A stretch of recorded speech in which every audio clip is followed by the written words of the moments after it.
Hi friends, welcome to our channel. ఈరోజు శనగపప్పులు ఎలా చేయాలో చూద్దాం ఫ్రెండ్స్. ఇలా మందపాటి బౌల్ ఒకటి తీసుకొని దాంట్లో సాల్ట్ వేసుకోవాలి ఫ్రెండ్స్. ఫస్ట్ ఈ సాల్ట్ బాగా హీట్ అయ్యేంత వరకు వేడి చేయాలా. శనగపప్పులు చేయడానికి శనగలు అన్నీ ఇలా ఒకటే సైజులో ఉన్నవి మాత్రమే తీసుకోవాలి. కొన్ని సన్నగా లావుగా ఉండడం వల్ల పప్పులు నీట్గా కుదరవు. ఈ విధంగా సాల్ట్ బాగా వేడిన తర్వాత కొన్ని వేసుకోవాలి ఫ్రెండ్స్. ఎక్కువ వేసుకుంటే మాడిపోతాయి.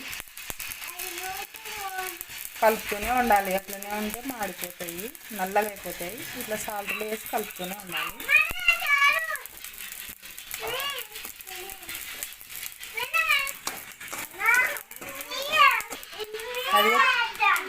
అదిగో ఫ్రెండ్స్, ఇట్లా పగులుతున్నాయి చూడండి, పొట్టంతా లేసిపోతుంది.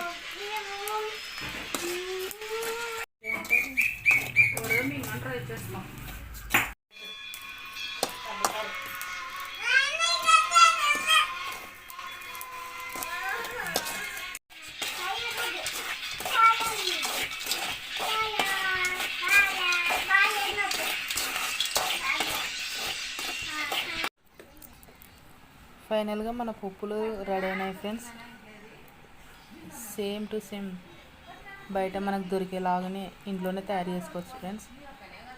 మీకు ఈ వీడియో నచ్చినట్లయితే మీరు కూడా ఒకసారి ట్రై చేసి నాకు కామెంట్ చేయండి friends. Thanks for watching this video friends.